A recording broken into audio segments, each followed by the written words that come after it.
Boom! Rook sack. Wow. What a move there. He takes back. And then he takes the rook again here. Queen takes a7. Very, very interesting stuff happening here.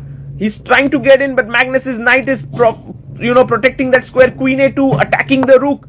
And the knight, the rook moves. Now can we pick up the knight? Can we pick up with the pawn? Whoa, there are too many options here. He takes with the queen. Queen c5, threatening mate in one. Rook d7 defense, check. Rook goes back, queen comes back. Oh, it's a draw now. This is a draw. You can't protect this knight in any other way. You have to come up. And that is unfortunate. Oh, he gives up the queen. What? Magnus Carlsen does not want to repeat. He even gives up his queen on c3. Insane. This is just brilliant. I mean, the fighting spirit is brilliant. White's position is fine. The position looks roundabout equal. Black has a rook and a knight. And a pawn. Wow. For the queen, the a pawn, rook d5. Excellent move. Bishop b6 should be played. Giving up the e5 pawn. But getting the bishop activated. What is Richard going to do? He goes queen a3. Maybe he wants to get in from here. b5 played. d4 protecting here. But then the bishop is passive. And Magnus comes back. He's now, I think, going for bishop f8 and trying to promote his queenside pawns. It's too difficult to move them. But look at the fighting spirit of Magnus Carlsen. He could have taken the draw there. Queen c1 played. And now he's maybe just king d7, getting the king out of that pin. Yeah, getting the knight here into the game. King b7.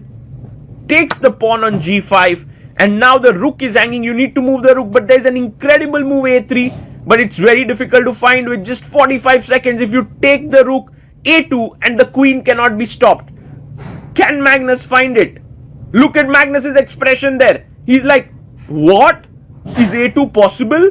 He tries to think here.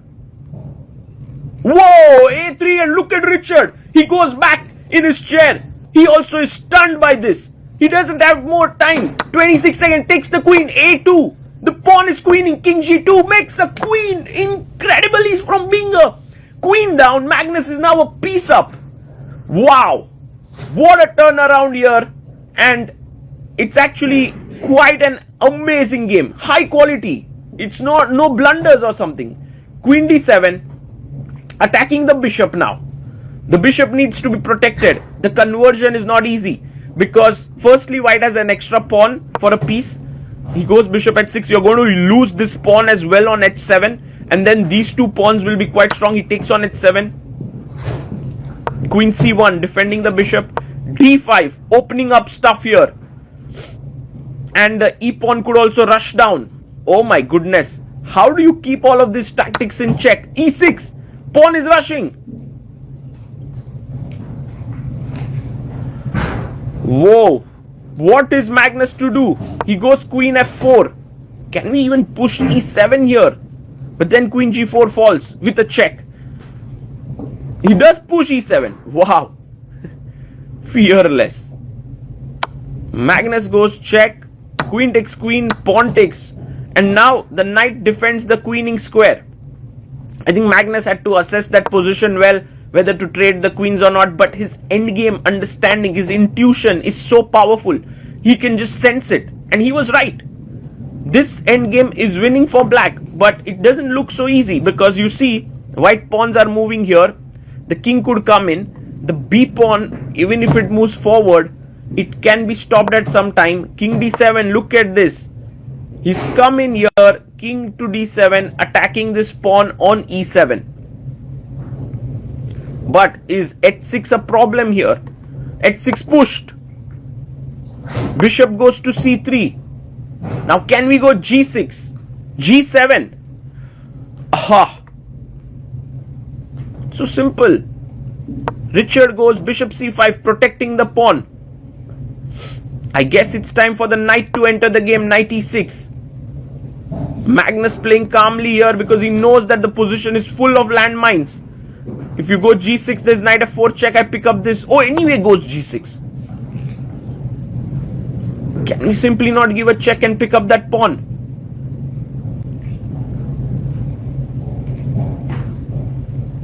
Magnus is thinking his only move. Yeah, he gives a check. King f2. Takes the pawn.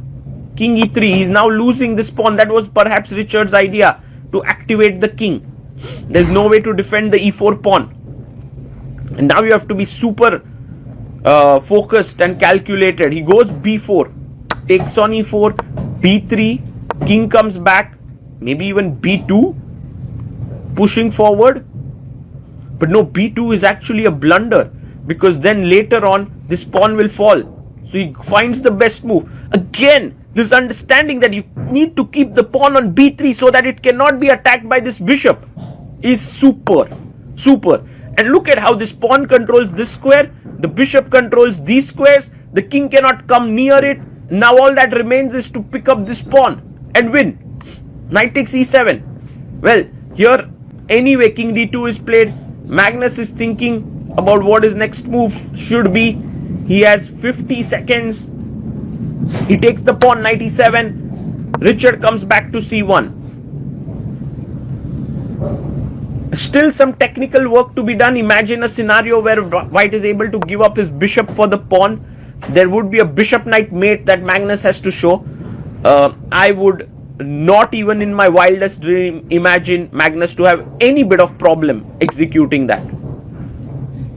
He would do it even blindfolded or if woken up from sleep at any point.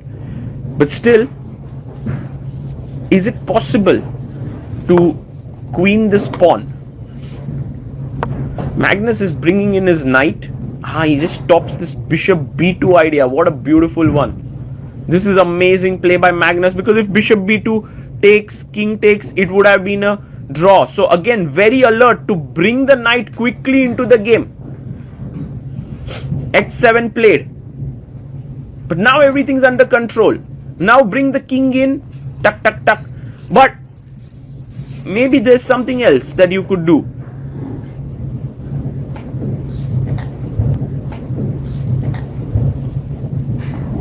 Yeah, he brings the king in, king e6. And now Richard has to find some final tricks perhaps. Imagine this position, you go bishop b2, he takes with the bishop, it's stalemate. Oh, bishop e7, king e7, stalemate. Don't take the bishop, Magnus. It's too easy for Magnus. He won't fall for it. King f7. Bishop f6 would have been incredible move. But king f6 comes and then you have a square for the king. So he goes bishop d8, king g6. Magnus now planning to take this pawn with his king.